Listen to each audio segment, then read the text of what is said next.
शेर प्यारे कार्यकर्ता इंडिया गठबंधन वाले, ये जो दो लड़के छत पे खड़े हैं, आप सबका यहां बहुत बहुत स्वागत। भाइयों और बहनों,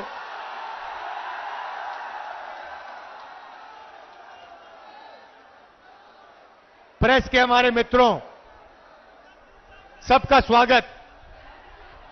ये भैया प्रेस के मित्रों कहता हूं, मगर ये हमारे मित्र नहीं हैं,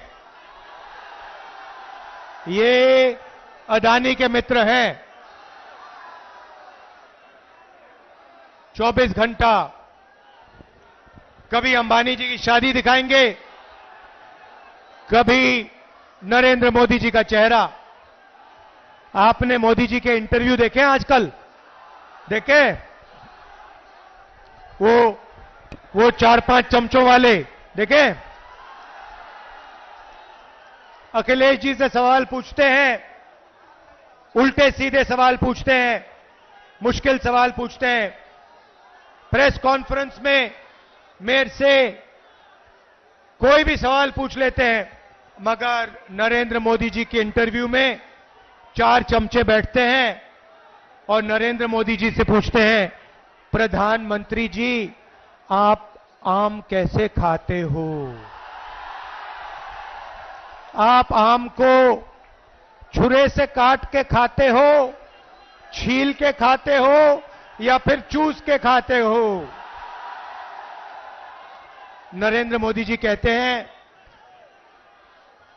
थोड़ी देर सोचकर ऐसे ऊपर की ओर देख के कहते हैं, मैं कुछ नहीं करता हूं, मैं बाकी हिंदुस्तानियों जैसे बायोलॉजिकल नहीं हूं, मैं हिंदुस्तानियों जैसे बायोलॉजिकल नहीं हूं, मुझे ऊपर से परमात्मा ने भेजा है। हम सब बायोलॉजिकल, नरेंद्र मोदी परमात्मा जी ने भेजा है मिशन पर। अच्छा, मिशन कौन सा? नरेंद्र मोदी जी के अजीब से परमात्मा हैं, वो अदानी जी का काम करवाते हैं, अंबानी का काम कराते हैं, अरबपतियों का काम कराते हैं, बनारसी साड़ी जो बनाते हैं, बनारसी पान जो बनाते हैं, उन पर जीएसटी लगा देते हैं, यहां गरीब किसानों की जमीन छीन लेते हैं। नरेंद्र मोदी जी, ये आपके जो परमात्मा है, ये कैसे परमात्मा है? अगर सचमुच में परमात्मा होते तो गरीबों की मदद करवाते, कमजोर लोगों की मदद कराते, अदानी अंबानी की सरकार नहीं चलाते। भाई और बहनों, 16 लाख करोड़ रुपया, 16 लाख करोड़ रुपया अरबपतियों का नरेंद्र मोदी जी ने माफ किया है। मैं आपसे सवाल पूछना चाहता हूं, कुछ दिन पहले पूना में अमीर घर के बच्चे ने, 16 साल 17 साल के बच्चे ने करोड़ों रुपए की गाड़ी चलाकर, पोर्श गाड़ी चलाकर 2 लोगों की हत्या की।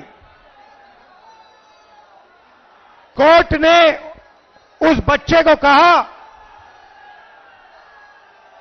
कि 300 शब्द का तुम ऐसे लिखो। मैं आपसे पूछना चाहता हूं, अगर बनारस का कोई स्कूटर वाला, ऊबर वाला, टेम्पो वाला किसी को गलती से मार देता है, तो कोर्ट उससे 300 शब्द का ऐसे क्यों नहीं लिखवाता है? अमीर घर का बेटा लोगों को मारता है, उससे कहते हैं 300 शब्द का ऐसे लिखो, और गरीब घर का बेटा किसी को मारता है, गलती से मारता है, ऑटो रिक्शा चलाते हुए मारता है, ट्रक चलाते हुए मारता है, बस चलाते हुए मारता है, तो उससे कहते हैं ये लो 10 साल की जेल काटो, और चाबी उठा के फेंक देते, हथकड़ी लगा देते।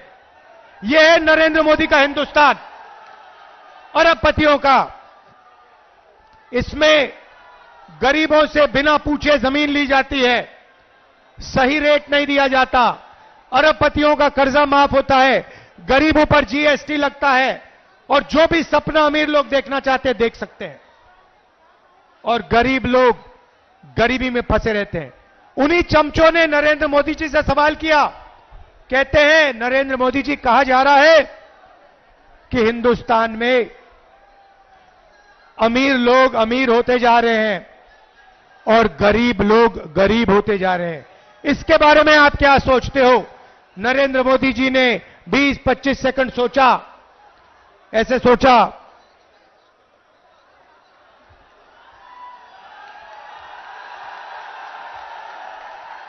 उसके बाद चमचों से कहते हैं तुम क्या चाहते हो कि मैं सबको गरीब बना दूं?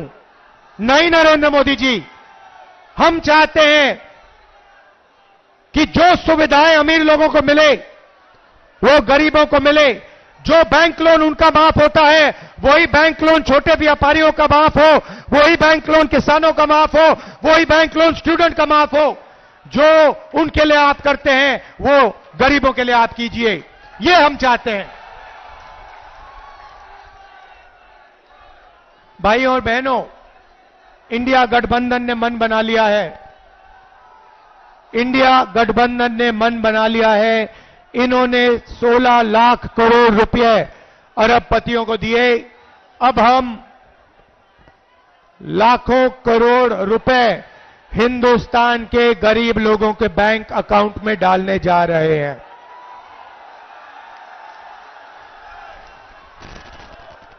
महालक्ष्मी योजना, हिंदुस्तान के सारे गरीब परिवारों की लिस्ट बनेगी।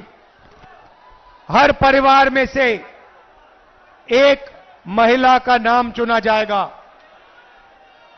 इस पवित्र काशी में लाखों लोगों के नाम इस लिस्ट पे आएंगे। जिनकी जमीन छीनी गई है उन परिवारों के नाम इस लिस्ट पे आएंगे। जिन पर गलत जीएसटी लगाई गई है उन परिवारों के नाम इस लिस्ट पर आएंगे। बेरोजगार युवाओं के परिवारों के लिस्ट के नाम परिवारों के लिस्ट पे आएंगे। और फिर 5 जुलाई को आप अपना बैंक अकाउंट सुबह देखोगे, काशी में लाखों परिवार अपना बैंक अकाउंट चेक करेंगे और हिंदुस्तान इंडिया की सरकार ने आपके बैंक अकाउंट में खटाक से 8,500 रुपए डालने हैं। जुलाई में 8,500, अगस्त 8,500, सितंबर 8,500, अक्टूबर, नवंबर, दिसंबर, जनवरी 8,500, खटाखट खटाखट खटाखट खटाखट अंदर लाखों करोड़ रुपए हम आपको देने जा रहे हैं। यहां जो किसान हैं, आपकी इन्होंने जमीन छीनी। हम जमीन अधिग्रहण बिल लाए थे, नरेंद्र मोदी ने रद्द किया। हमें धमकाया कि इस बिल के लिए नहीं लड़ो। हम लड़े, मगर तब भी इन्होंने स्टेट लेवल पे इस बिल को रद्द किया। हम आपकी जमीन की रक्षा करेंगे, आपको सही रेट दिलवाएंगे। और काशी के किसानों, आप अच्छी तरह सुन लो, हम आपका कर्जा माफ करने जा रहे हैं। और पहली बार काशी के किसानों को कानूनी मिनिमम सपोर्ट प्राइस मिलने जा रही है। सही दाम मिलेगा आपको अनाज के लिए, धान के लिए, शुगर केन के लिए, आलू के लिए, जो भी आप उगाते हो उसके लिए आपको मिनिमम सपोर्ट प्राइस कानूनी मिलेगी। भाई और बहनों, पहली बार बनारसी साड़ी वालों पर, बनारसी पान बनाने वालों पर जीएसटी लागू की है। हम इनकी जीएसटी को बदलने जा रहे हैं, सरल जीएसटी बनाएंगे, एक जीएसटी होगी। और जो मेहनत करते हैं, जो दलाली नहीं करते हैं, उनके फायदे की जीएसटी होगी। छोटे व्यापारियों की, बनारसी पान बनाने वालों की, बनारसी साड़ी बनाने वालों की जीएसटी हम बना के आपको दे देंगे। मजदूरों को आज मनरेगा में 250 रुपए, जून 4 के बाद 400 रुपए। आंगनवाड़ी आशा महिलाओं को जितनी आमदनी मिलती है उसको हम डबल कर देंगे, उसका दुगना आशा और आंगनवाड़ी की महिलाओं को मिलेगा। भैया ऊपर से गिर मत जाना ध्यान से। अब मैं बात करना चाहता हूं देश के युवाओं की। नरेंद्र मोदी जी ने सेना का और हिंदुस्तान के देशभक्त युवाओं का अपमान किया। पहली बार उन्होंने जवानों को मजदूर बनाया। भाई और बहनों, अग्निवीर योजना को इंडिया की सरकार रद्द करने जा रही है। इस योजना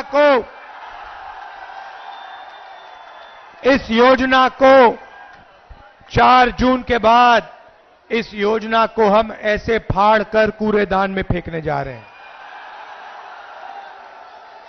एक तरीके का जवान होगा, सबको शहीद का दर्जा मिलेगा, सबको कैंटीन मिलेगी, सबको पेंशन मिलेगी। हम ये अग्निवीर योजना नहीं चाहते हैं।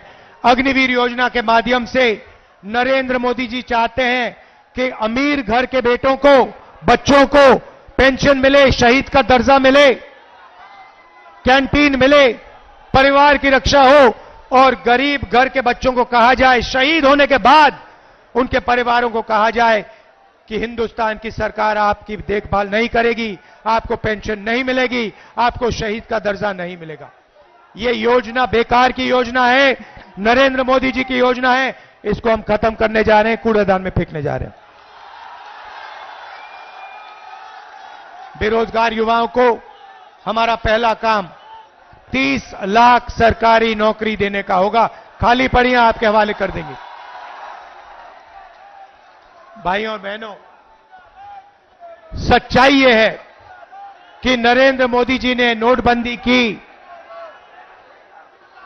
युवाओं से रोजगार छीना, छोटे व्यापारियों को खत्म किया, स्मॉल मीडियम बिजनेस खत्म किया, अरबपतियों को फायदा पहुंचाया। युवाओं को हम पहली नौकरी पक्की योजना देने जा रहे हैं। बैंक में खटाखट 8,500 रुपए, साल का 1 लाख रुपए, बेहतरीन ट्रेनिंग, 1 साल की नौकरी, बैंक अकाउंट में 1 लाख रुपए, प्राइवेट सेक्टर, पब्लिक सेक्टर, सरकारी अस्पताल, सरकारी कॉलेज, सरकारी ऑफिसेज में। हिंदुस्तान को बदलने की 2 योजनाएं हैं।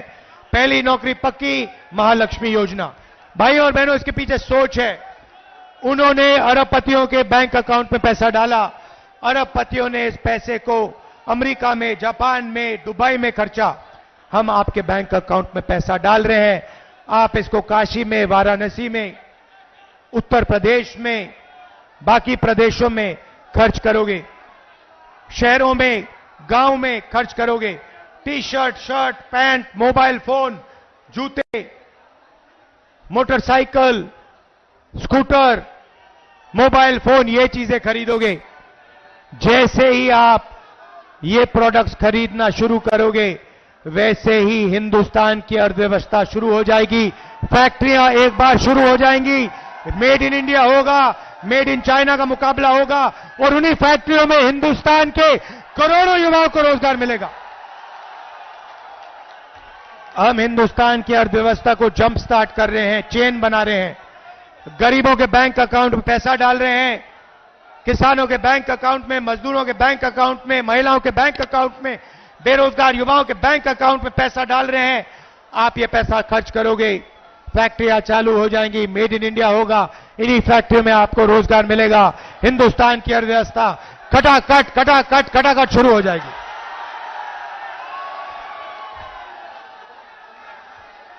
भाई और बहनों, अब अच्छी तरह सुनो, मैं आपको एक बात बताना चाहता हूं। नरेंद्र मोदी जी ने और बीजेपी के लोगों ने जिंदगी की सबसे बड़ी गलती की है। दलित भाइयों, पिछड़े भाइयों, आदिवासी भाइयों और बहनों, नरेंद्र मोदी जी ने और उनके नेताओं ने खुलकर अंबेडकर जी के कॉन्स्टिट्यूशन पर, अंबेडकर जी के संविधान पर आक्रमण किया है। उनके नेताओं ने साफ कह दिया है कि अगर वो चुनाव जीतेंगे तो अंबेडकर जी के कॉन्स्टिट्यूशन को, अंबेडकर जी के संविधान को वो फाड़ के फेंक देंगे। एक नेता ने नहीं कहा, अनेक नेताओं ने कहा है। वो इस किताब को, आपके भविष्य को, आपके दिल के भावनाओं को रद्द करना चाहते हैं, फाड़ के फेंकना चाहते हैं। ये इनकी जिंदगी की सबसे बड़ी गलती है। मैं इनसे कहना चाहता हूं, ये संविधान अंबेडकर जी ने दिया, गांधी जी ने दिया, नेहरू जी ने दिया और हिंदुस्तान की जनता ने, पिछड़ों ने, दलितों ने, आदिवासियों ने, किसानों ने, मजदूरों ने दिया। इस पर आपने आक्रमण किया। ये आपकी जिंदगी की सबसे बड़ी गलती है। मैं काशी की जनता को कहना चाहता हूं, इस संविधान को कोई शक्ति नहीं छू सकती। नरेंद्र मोदी छोड़ो, कोई पैदा नहीं हुआ है दुनिया में जो इसको छू सकता है, इसको फाड़ सकता है। भाइयों और बहनों, मैं आपको एक बात कहना चाहता हूं, एक बात समझिए और आप ये लिख के ले लीजिए। कहा जा रहा है, मीडिया में कहा जा रहा है कि अजय राय जी, नरेंद्र मोदी हिंदुस्तान के प्रधानमंत्री से लड़ रहे हैं। अजय राय जी आइए आगे। काशी की जनता, मैं आपको एक बात बताना चाहता हूं, ये लड़ाई गरीबों और अरबपतियों के बीच में लड़ाई है। और अब मैं जो कह रहा हूं, ये अच्छी तरह सुन लीजिए। ये चुनाव अजय राय जी और प्रधानमंत्री को चुनने का चुनाव नहीं है, क्योंकि नरेंद्र मोदी जी प्रधानमंत्री नहीं बन रहे हैं। इस चुनाव में मुकाबला है नरेंद्र मोदी जी और अजय राय जी के बीच में मुकाबला है। मगर मैं आपको गारंटी कह के कह रहा हूं कि इस देश के प्रधानमंत्री 4 जून को नरेंद्र मोदी जी नहीं होंगे। इसीलिए ये चुनाव प्रधानमंत्री कैंडिडेट और अजय राय के बीच में नहीं है। ये चुनाव सिर्फ नरेंद्र मोदी जी और अजय राय जी के बीच में है। और मैं गारंटी कह के कह रहा हूं कि जबरदस्त लड़ाई है और इस लड़ाई को अजय राय जी जीत भी सकते हैं, भारी बहुमत से जीत सकते हैं। क्योंकि ये लड़ाई बनारस के ऑटो रिक्शा वाले, बनारसी साड़ी बनाने वाले, बनारस के किसानों, मजदूरों, गरीब लोगों के बीच में है। ये लड़ाई दलित, आदिवासी, पिछड़ा वर्ग, गरीब जनरल कास्ट और अरबपतियों के बीच में है। इन अरबपतियों ने आपसे सब कुछ छीना, सब कुछ पिछले 10 साल नरेंद्र मोदी जी ने इनको दिया। आपके एयरपोर्ट, आपके पोर्ट, आपका इंफ्रास्ट्रक्चर, सड़क के कॉन्ट्रैक्ट, डिफेंस इंडस्ट्री, अग्निवीर योजना अदानी जी के लिए बनाई गई है, हिंदुस्तान के जवानों के लिए नहीं बनाई गई है। तो याद रखिए जो मैंने कहा है, ये चुनाव, ये जो वाराणसी का चुनाव है, इस चुनाव में हमारे कैंडिडेट अजय राय जी जीत हासिल करेंगे। आप सबका दिल से धन्यवाद। समाजवादी के कार्यकर्ता